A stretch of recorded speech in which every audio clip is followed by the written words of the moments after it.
আসসালামু আলাইকুম ওয়া রাহমাতুল্লাহি ওয়া বারাকাতুহু। সুপ্রিয় দর্শক শ্রোতা ভাই বোন, আমরা গতকাল সারাদিন ফেনীতে ছিলাম। আগের দিন রাতভর ফেনী, নোয়াখালী, লক্ষ্মীপুর এলাকাতে আমরা থেকেছি এবং আজকে ভোরে আমি এসে ঢাকায় পৌঁছলাম। আজকের দিনটা থেকে আবার আগামীকাল হয়তো আমি ইনশাআল্লাহ উপদ্রুত এলাকায় যাব।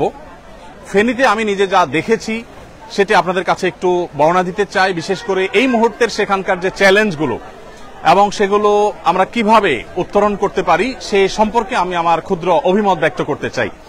সেই সাথে আমার নিজের চোখে দেখা কিছু দৃশ্য, কিছু ঘটনাবলী এর বিবরণ আমি দিতে চাই আপনাদের কাছে। প্রথমত যেটি বলতে চাই তা হলো বন্যা পরিস্থিতি একদিক থেকে উন্নত হচ্ছে, আরেক দিক থেকে অবনতির দিকে যাচ্ছে। আমরা জানি যে ফেনী শহরের পানিগুলো আস্তে আস্তে কমছে এবং কোন কোন থানাতে পানি কমলেও নতুন করে আবার দাগনভূঞাতে এবং আরো কিছু কিছু থানাতে নতুন করে পানি বাড়ছে। নোয়াখালীতে, লক্ষ্মীপুরে এই সমস্ত এলাকাগুলোতে আমরা জানি যে পানি বাড়ছে। তো এই যে পরিস্থিতি চলছে, এই পরিস্থিতিতে আসলে কতদিনে আমরা পুরো স্টেবল পরিস্থিতিতে যেতে পারবো সেটা একমাত্র আল্লাহ তাআলা ভালো জানেন। নতুন করে যে এলাকাগুলো প্লাবিত হচ্ছে সেগুলোতে এখানকার পানিগুলো সেদিকে চলে যাচ্ছে। তো এই পরিস্থিতিতে কোন কোন জায়গায় নতুন করে বিপর্যয় সৃষ্টি হচ্ছে, আবার সেখানে উদ্ধার তৎপরতা চালানোর প্রয়োজন দেখা দিয়েছে। ফেনীর কিছু কিছু জায়গা আছে যে জায়গাগুলো এখনো পর্যন্ত কোন প্রকার ত্রাণ সেখানে আমরা সাধারণ মানুষ পৌঁছতে পারছি না। তমধ্যে থেকে পরশুরাম আছে, ছাগলনাইয়া আছে, ফুলগাজী আছে, আরো অনেকগুলো থানা আছে, সোনাগাজী আছে। এই থানাগুলো বিশেষ করে আমি নিজের চোখে কালকে মিজান রোড থেকে একটা স্পিড বোর্ডে করে বিকাল 5:30 থেকে রাত 8:30 পর্যন্ত আমরা ছাগলনাইয়ার দিকে যাওয়ার চেষ্টা করেছি, মানে যতদূর যাওয়া যায়। আমরা আমাদের সাথে একটা ট্রাক্টর নিয়ে নিয়েছি যে ট্রাক্টর পানিতে অনেক দূর চলতে পারে এবং সে ট্রাক্টরে আমরা বেশ কিছু ত্রাণের প্যাকেট নিয়েছি, আমাদের বোটে কিছু প্যাকেট নিয়েছি, বোট এবং ট্রাক্টর দুইটা নিয়ে গিয়েছি। ট্রাক্টর যতদূর যেতে পেরেছে গিয়েছে, তারপর আমরা বোটে গিয়েছি। এই পুরো জায়গাটাতে দেখার পর আমার কাছে যেটা মনে হয়েছে যে এখনো পরিস্থিতি অনেক বেশি ভয়াবহ। বিশেষ করে শত শত হাজার হাজার মানুষ গলা পানিতে তারা এই রোডটা দিয়ে, হসপিটাল রোড যেটাকে সদর হসপিটাল রোড বলে, এই রোডটা দিয়ে তারা পরশুরাম এবং ছাগলনাইয়ার দিকে যাওয়ার চেষ্টা করছেন। অনেকের পরিবার দূরের কোনো গ্রামে কোনো বিল্ডিং এর ছাদে আশ্রয় নিয়েছে, তারা শহর থেকে তাদের জন্য ওষুধ নিয়ে যাচ্ছেন। এক একজন এক একটা অবস্থা। আমরা চেষ্টা করেছি সেখানে যাদের কাছে খাবার নাই তাদের পরিবাররা এসছেন বা ওইদিকে যাচ্ছেন, তাদের কাছে আমরা শুকনো খাবার দিয়ে দেওয়ার চেষ্টা করেছি আমি নিজে হাতে। তো ওখানে যে অবস্থা, তার সবচেয়ে সে অবস্থাটাকে কঠিন থেকে কঠিনতর করে দিয়েছে যোগাযোগ ব্যবস্থা আর যে সমস্যা সেটি।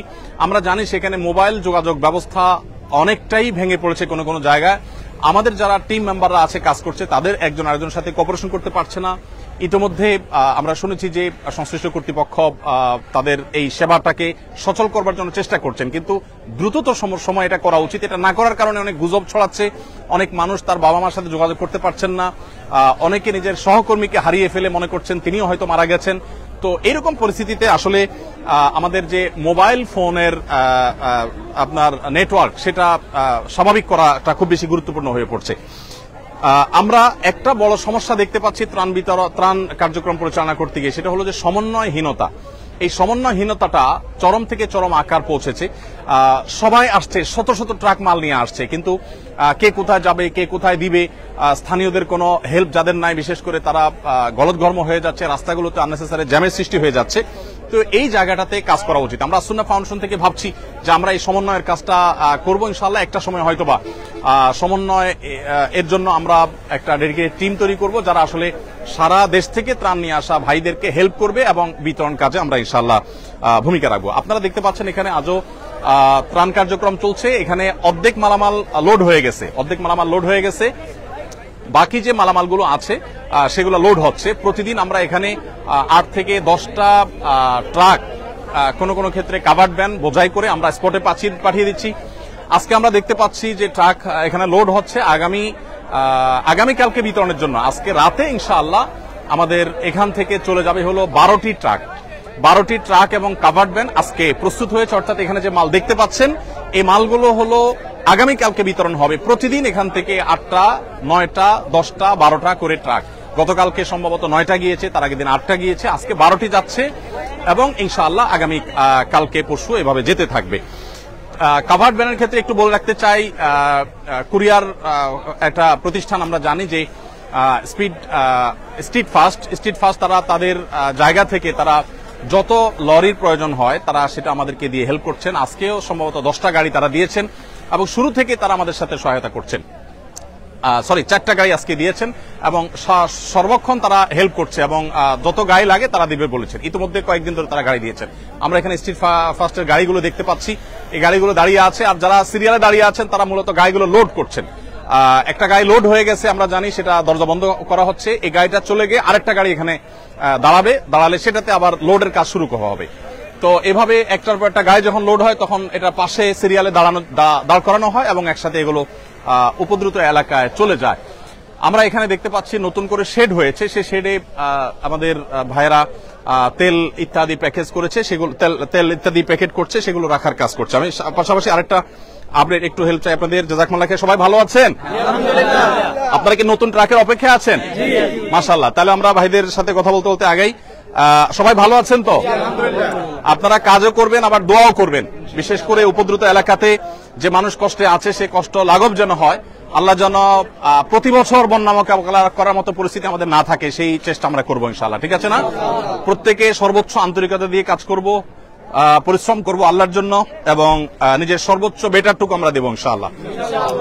এবং আমাদের যে সমস্ত ভাইয়েরা কাজ পাচ্ছেন না, আপনারা জানেন যে এখানে শত শত হাজার হাজার মানুষ কাজের জন্য আসছেন, যারা কাজ পাচ্ছেন না তারা অন্যদেরকে সাধারণত বলে থাকেন যে আপনারা একটু সরেন, আমরা একটু কাজ করি আপনাদের জায়গায়, আপনি একটু রেস্ট করেন। তো এরকম একটা কম্পিটিশন এখানে চলছে আলহামদুলিল্লাহ। বাংলাদেশের মানুষ একে অন্যের জন্য যে জীবন দিতে প্রস্তুত, বিশেষ করে জাতীয় দুর্যোগে যে সবাই ঝাঁপিয়ে পড়তে প্রস্তুত, সে বিষয়টি আমরা আবারও খুব ভালোভাবে প্রত্যক্ষ করলাম। আপনারা নীরবতার সাথে আবার কাজ শুরু করে দেন, মাশাআল্লাহ, জাযাকুমুল্লাহ খাইর। এখানে নতুন আরেকটা ট্রাক কাভার্ড ভ্যান সিরিয়ালে এসেছে, সেটাতে মাল লোড হওয়া শুরু হয়েছে। আমরা জানি যে অনেকগুলো কাভার্ড ভ্যান ভরা হয়ে গেছে।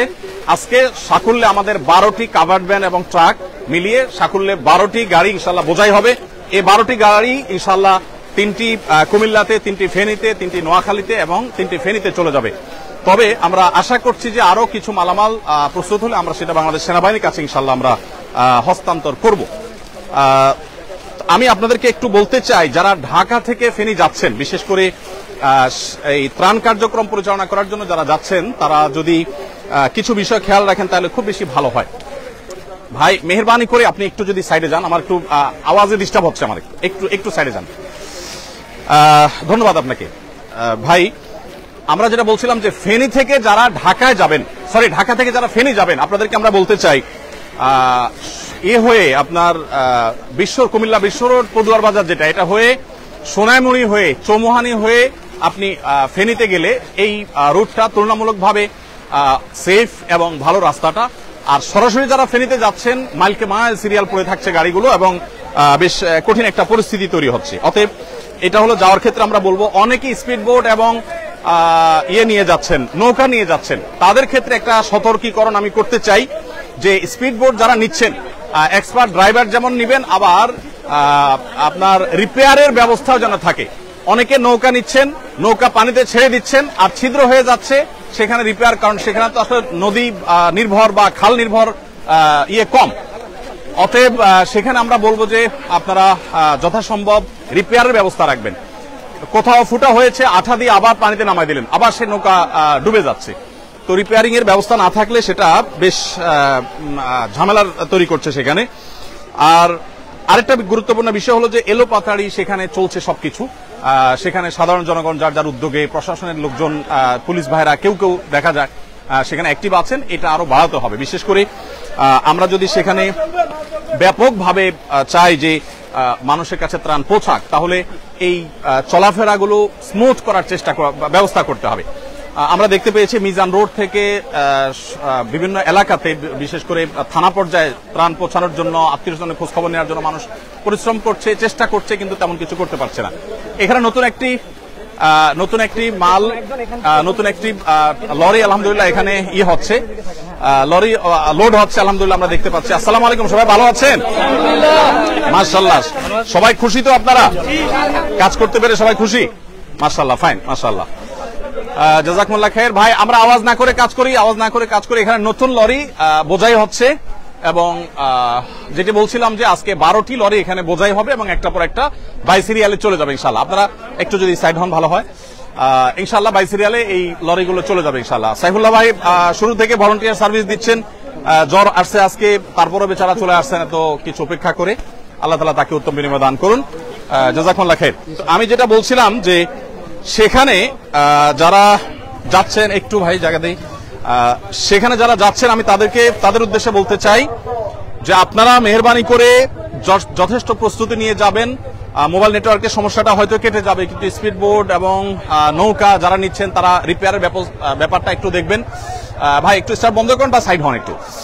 আর আরেকটা গুরুত্বপূর্ণ বিষয় আমি বলতে চাচ্ছি, সেটা হলো যে আমাদের আসুন্নাহ ফাউন্ডেশন থেকে আমরা যে ত্রাণ কার্যক্রম পরিচালনা করছি, আমাদের জেলা পর্যায়ের যে এখানে কিছু পানি রাখা আছে যেগুলো আমাদের ভলান্টিয়ারদের জন্য লাগছে, আবার কিছু কিছু ত্রাণের জন্য যাচ্ছে। আর ভলান্টিয়ারদের নাস্তা এবং দুপুরের খাবারের ব্যবস্থা আমরা রেখেছি আলহামদুলিল্লাহ।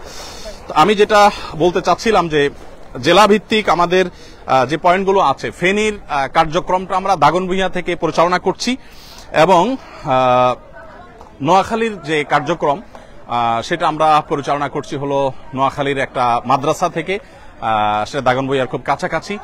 আবার আরেকটা জায়গা নোয়াখালীর নতুন করে আমাদের তৈরি হচ্ছে, সেখান থেকে কার্যক্রম পরিচালনা করা হবে ইনশাআল্লাহ। আমরা আল্লাহ যদি তৌফিক দান করেন নোয়াখালী এবং ফেনীর প্রত্যেকটা এলাকাকে কভার করব। লক্ষ্মীপুরের আমাদের যে পয়েন্ট সেটি হলো টুমচর থেকে আমরা আমাদের কার্যক্রম পরিচালনা করছি, এবং টুমচর মাদ্রাসা থেকে লক্ষ্মীপুরের চতুর্দিকে আমরা যতদূর সুযোগ পাচ্ছি ততদূর আমরা কাজ করছি। আর কুমিল্লাতে ঢাকা কুমিল্লা মহাসড়কের উপর একটা বড় মাদ্রাসাকে আমরা ক্যাম্প করেছি, সেটাকে মূল পয়েন্ট করে সেখান থেকে আমরা আমাদের সমস্ত মালামালগুলো রেখে ছোট ছোট গাড়িতে করে ট্রলারে করে সেগুলো বিভিন্ন এলাকায় পাঠিয়ে দিচ্ছি। তবে এই মুহূর্তে সবচেয়ে বেশি আমরা প্রায়োরিটি দিচ্ছি সেনাবাহিনীর কাছে মালামাল হস্তান্তর করা, কারণ দুর্গম এলাকাতে তারাই শুধুমাত্র পৌঁছতে পারছেন। আমি একটা কথা বিশেষভাবে বলতে চাই, সাধারণ মানুষ যারা এখনো বিভিন্ন জায়গায় আটকে আছেন তাদেরকে উদ্ধারের কাজটা আরো জোরদার হওয়া উচিত। আমাদের সেনাবাহিনী এবং নৌবাহিনী, বিমান বাহিনী সহ বিভিন্ন বাহিনীর সদস্যরা, ব্যক্তিবর্গ তারা তাদের জায়গা থেকে কাজ করছেন, কিন্তু আমার কাছে মনে হয়েছে যে রিমোট এরিয়াগুলোতে অনেক মানুষ 2 দিন 3 দিন না খেয়ে আছে, বিশুদ্ধ পানি নেই, হাহাকার চলছে। মানুষ আমাদের কাছে হাতে পায়ে ধরছে যে মাল পাঠান, আমাদের কাছে মাল রেডি, শুধু আমাদের কাছে নয়, শত শত ট্রাক সিরিয়ালে আছে, কিন্তু এই মালগুলো যে পৌঁছানো হবে তার জন্য আসলে তেমন কোনো ব্যবস্থাপনা নেই। তো বাংলাদেশ সেনাবাহিনীর সদস্যবৃন্দ তারা উদ্ধার কাজও করছেন। আবার এদিকে আমরা জানি নতুন নতুন জেলা উপদ্রুত হচ্ছে, সেই জেলাগুলোতে তারা কাজ করছেন, যার কারণে আসলে এত বেশি জেলা এফেক্টেড হয়ে গেছে, 11টি জেলা এফেক্টেড হয়ে গেছে, চাপটা অনেক বেশি পড়ে গেছে। তারপর আল্লাহ তাআলা আমাদেরকে সাহায্য করুক। আমি আমার একটু তিক্ত অভিজ্ঞতা আপনাদের সাথে শেয়ার করতে চাই। সেটা হলো যে আমরা দেখেছি যে যারা সেখানে ত্রাণ দিতে যাচ্ছেন তারা অনেকেই উদ্ধার কাজে নেমে যেতে হচ্ছে, কারণ এমন এমন বৃদ্ধ মানুষ আছে যে বৃদ্ধ মানুষগুলোকে দেখে আপনি আসলে ঠিক থাকতে পারবেন না। আমি গতকালকে আমার বোটে করে আমরা যখন পরশুরাম এবং ছাগলনাইয়ার দিকে যাওয়ার চেষ্টা করছিলাম, সেই বোটে আমরা বোট থেকে লক্ষ্য করলাম যে 2 জন তরুণী, তাদের একজন সাথে একজন পুরুষ আছেন, তারা গলা পরিমাণ পানি দিয়ে হেঁটে হেঁটে আসছেন। তাদের অবস্থা দেখে বোঝা যাচ্ছে তারা ক্লান্ত, এবং তারা ফেনী শহর পর্যন্ত যেতে এখনো তাদেরকে আরো হয়তো ঘন্টাখানেক হাঁটা লাগবে পানিতে। আমি আমার বোট থেকে কিছু লোককে নামিয়ে তাদেরকে তুলে নিলাম এবং জিজ্ঞেস করলাম যে আপনাদের কি অবস্থা, আমাদেরকে একটু বলেন। তখন তারা বললেন যে তাদের মা গত 4 দিন 5 দিন যাবৎ পর্যন্ত তাদের মায়ের সাথে কোনো যোগাযোগ করতে পারছেন না, তিনি আদৌ বেঁচে আছেন না মারা গেছেন তারা জানেন না। তারা বলেছেন যে আমরা ঢাকা চিটাগাঙে ভাই বোন থাকেন, তারা এসে মহিপালে একটা হোটেলে উঠেছেন, এবং প্রতিদিন গত 4-5 দিন যাবৎ প্রতিদিন সকালে তারা এই পানি ভেঙে মালকে মাল তারা যেতে থাকেন। কিছু দূর যাওয়ার পর আর আর আর ইয়েতে আপনার আমাদের সরি কি বলে এটাকে, তাদের 4-5 দিন যাবত তারা প্রতিদিন সকালবেলা ফজরের পর থেকে নিয়ে তারা হাঁটা শুরু করেন, অনেক দূর পর্যন্ত যান, 3 কিলোমিটার 4 কিলোমিটার 5 কিলোমিটার পর্যন্ত তারা যান, কিন্তু সেখানে গিয়ে আসলে কোনো কুলকানা করতে পারে না। কিছু দূর যাওয়ার পরে দেখা যায় পানি কম, স্কুল চলছে না, আবার কিছু দূর যাওয়ার পর অনেক গভীর, হেঁটে যাওয়া যাবে না। মানে পুরো পরিস্থিতিটা এমন যে রিমোট এরিয়াতে আসলে কোনোভাবে মানুষ যে সেখানে ঢুকবে, সেখানে গিয়ে উদ্ধার কাজ করবে বা ত্রাণ তৎপরতা চালাবে, এই কাজগুলো করতে পারছে না। এগুলো তো বটেই, এমনকি যেটা বললাম আত্মীয় স্বজনকে না পেয়ে মানুষ কিন্তু দিশেহারা, মানুষ কিন্তু নানাভাবে প্রত্যেকটা মানুষ কষ্টে আছে, মনোবেদনায় আছে। আমি যে 2টি বোনের কথা বললাম, তারা 5 দিন যাবত সকাল থেকে সন্ধ্যা পর্যন্ত তারা শুধু হেঁটে যান আর আসেন, কিন্তু পরশুরাম থানায় তাদের বাড়ি, সেখান পর্যন্ত তারা পৌঁছতে পারে না। একটু ভাই একটু একটু একটু আসসালামু আলাইকুম। জি জাযাকুমুল্লাহ খাইর। ওয়ালাইকুম আসসালাম ওয়া রাহমাতুল্লাহ। তো এই হলো পরিস্থিতি যে সাধারণ মানুষের কষ্ট এটা এতটা চরমে পৌঁছেছে যে না নিজের চোখে না দেখলে সেটা আসলে বলে বোঝানো কঠিন। আমি অনেক মানুষের সাক্ষাৎকার নেওয়ার চেষ্টা করেছি। এক ভাইকে পেয়েছি, ইয়াং ম্যান, তিনি কুমিল্লায় চাকরি করেন কোথাও, সেখান থেকে তিনি এসেছেন। কুমিল্লা থেকে যে আসলেন তিনি তার মায়ের বাবার খোঁজ খবর নিচ্ছেন, কোনো খোঁজ খবর নাই, এবং আদৌ তারা বেঁচে আছেন কিনা, কোথায় আছেন জানেন না, ঘর বাড়ি আছে কিনা জানেন না, ঘর বাড়িতে যাওয়ারও কোনো ব্যবস্থাপনা নেই। তো এই জিনিসটা বড় কঠিন, বিশেষ করে মোবাইল নেটওয়ার্ক এইভাবে আপনার ভেঙে পড়েছে এবং এটা আপনার অকার্যকর হয়ে গেছে অনেকটা, যে বেশিরভাগ ক্ষেত্রে মোবাইলে যোগাযোগ করা যাচ্ছে না। এমনকি আমাদের যারা টিম মেম্বাররা আছে কাজ করছেন তাদেরকেও আমরা যোগাযোগ করতে পারছি না, যার কারণে ত্রাণ কাজ কিন্তু ব্যাপকভাবে ব্যাহত হচ্ছে।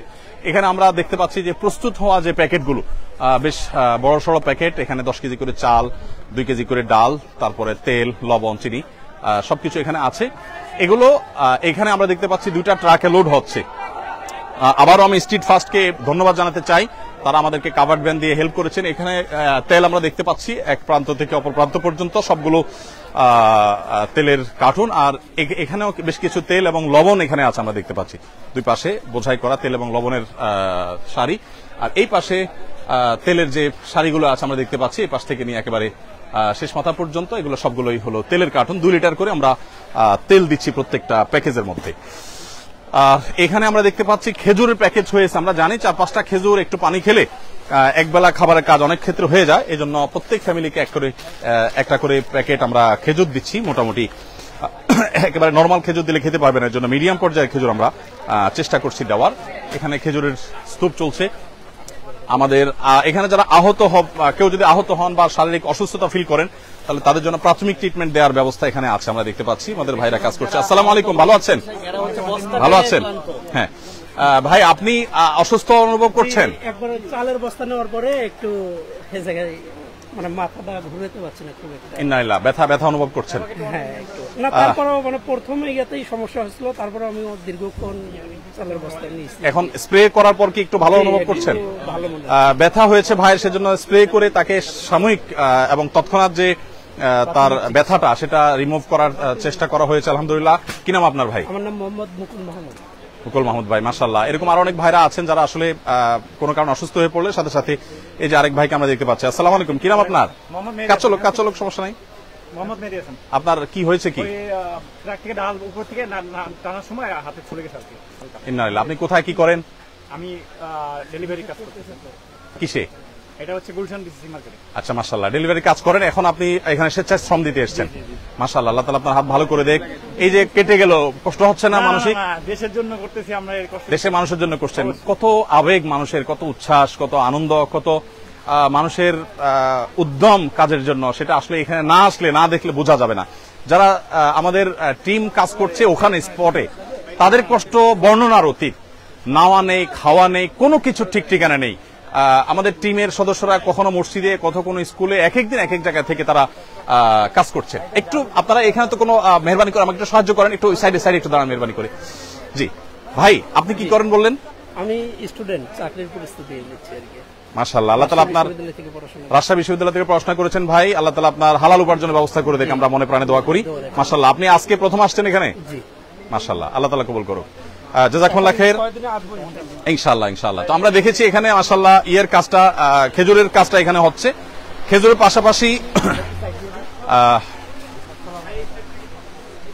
ওয়ালাইকুম আসসালাম। খেজুরের পাশাপাশি এখানে দেখতে পাচ্ছি খেজুরের স্তূপটা এখানে আছে, এখানে কার্টুনগুলো রাখা আছে। এখান থেকে খেজুর প্যাক হয়ে এখানে আসছে, এবং আমরা বস্তার লাইনটা একটু দেখাতে চাই। হ্যাঁ, একেবারে নরমাল খেজুর দিলে অনেকেই খেতে পারবেন না বা ভালো লাগবে না, সেজন্য আমরা মিডিয়াম কোয়ালিটি অন্তত যাতে এনশিওর করা যায় সেজন্য চেষ্টা করেছি আলহামদুলিল্লাহ। আসসালামু আলাইকুম, আপনারা ক্লান্ত, রেস্ট করতেছেন? আচ্ছা, ঠিক আছে। এইদিকে আমরা দেখতে পাচ্ছি এগুলো হলো আমাদের ডাল, মসুর ডাল।